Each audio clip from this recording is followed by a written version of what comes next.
नमस्कार। एक बार फिर से स्वागत है आप सभी का हमारे चैनल में। हम सुन रहे हैं डॉक्टर अशोक शर्मा जी द्वारा लिखित सीता के जाने के बाद राम, भाग 6, यह पक्ष भी। लव और कुश बड़े हो चुके थे। माँ की चर्चा होने पर उनके चेहरे पर पीड़ा के भाव सहज ही आ जाते थे। सीता के विलुप्त हो जाने का स्थान उनके लिए मंदिर जैसा हो गया था। वे अक्सर यहाँ आया करते थे। आज जब वे आए तब राम भी वहीं थे। आओ, उन्हें देखकर राम बोले। लव और कुश ने उन्हें प्रणाम किया। वे अपने साथ फूल लाए थे। वे फूल उन्होंने अपनी माँ के लिए उस स्थान पर रखे और भूमि पर मस्तक टिकाकर मन ही मन उन्हें प्रणाम करने के बाद खड़े हो गए। महल से आ रहे हो? राम ने पूछा। हाँ, दोनों ने लगभग एक साथ उत्तर दिया। आओ, कुछ देर यहीं बैठते हैं, कहते हुए राम ने लव, जो दोनों में छोटे थे, का हाथ पकड़ा। पास ही एक थोड़ा सा ऊंचा स्थान था। तीनों वहीं बैठ गए। चारों ओर बहुत अधिक हरियाली थी। शाम हो रही थी। हवा में कुछ ठंडक और हरियाली की गंध सी थी। पास ही कुछ गिलहरियां पेड़ों पर चढ़ उतर रही थी। राम उन्हें देखने लगे। तभी एक गिलहरी उछलती हुई आई।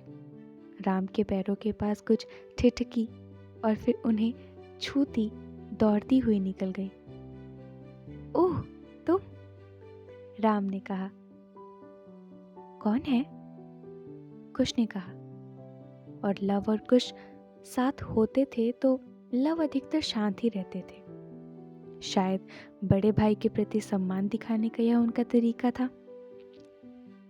कुछ नहीं, गिलहरी थी। किंतु आपने जिस तरह ओह तुम कहा, उससे लगा जैसे आप किसी परिचित को संबोधित कर रहे हैं। ये गिलहरियां परिचित ही तो हैं, कहकर राम हंसे। उनके इस उत्तर से लव और कुश कुछ अचंभित से लगे। परिचित? कैसे पिताश्री? कुश ने कहा। वनवास के दौरान हम जहाँ जहाँ भी रहे, हर स्थान पर गिलहरियां थीं। यूं ही उछलती कूदती दौड़ती, और ये तुम्हारी माँ को बहुत लुभाती थी। वे हमेशा इन्हें खाने के लिए कुछ न कुछ दिया करती थी। कभी कभी हम किसी पेड़ के नीचे बैठकर गिलहरियों के ये खेल दिखा करते थे। लव और कुश हंस पड़े। सच? उन्होंने कहा। हाँ, सच। और कुश, जब तुम्हारी माँ को रावण की कैद से छुड़ाने के लिए हम समुद्र पर पुल बना रहे थे, तब भी एक गिलहरी मुंह में कंकड़ दबा दबा कर ऐसे ला रही थी जैसे उस कार्य में सहयोग कर रही हो। ओह, कुश ने कहा। कभी कभी ये गिलहरियां मुझे पुराने दिनों की स्मृति में लौटा देती हैं। सीता के लंका में कैद की बात आने से वातावरण कुछ गंभीर हो गया था। राम ने इसे महसूस किया और लव व कुश को संबोधित कर कहा। तुम लोग अचानक कुछ गंभीर हो गए हो, कुश। पिताश्री, आप ही तो, कुश ने कहा। हाँ, पर मेरा तो स्वभाव ही ऐसा है।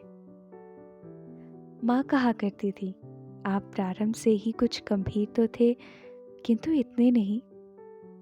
राम हंस पड़े, बोले, अच्छा, और क्या कहा करती थी वे? वे आपके बारे में बहुत कुछ बतलाया करती थी, विशेष रूप से यह कि आप एक आदर्श चरित्र तो थे ही, उनका बहुत अधिक ध्यान भी रखते थे। हाँ, वे ऐसा कहती थी?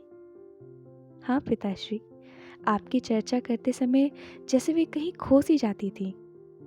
आपके स्वभाव और कार्यों के बारे में बहुत सी बातें उन्होंने हमें बताई थी। कुश, उन्हें कुछ शिकायतें भी तो रही होंगी? नहीं, वे आपके प्रति प्रशंसा की भावना से ही भरी हुई थी। अच्छा, राम ने कहा। फिर उनके होठों पर एक हल्की सी मुस्कान आई। बोले, फिर भी कभी कुछ तो शिकायत की होगी?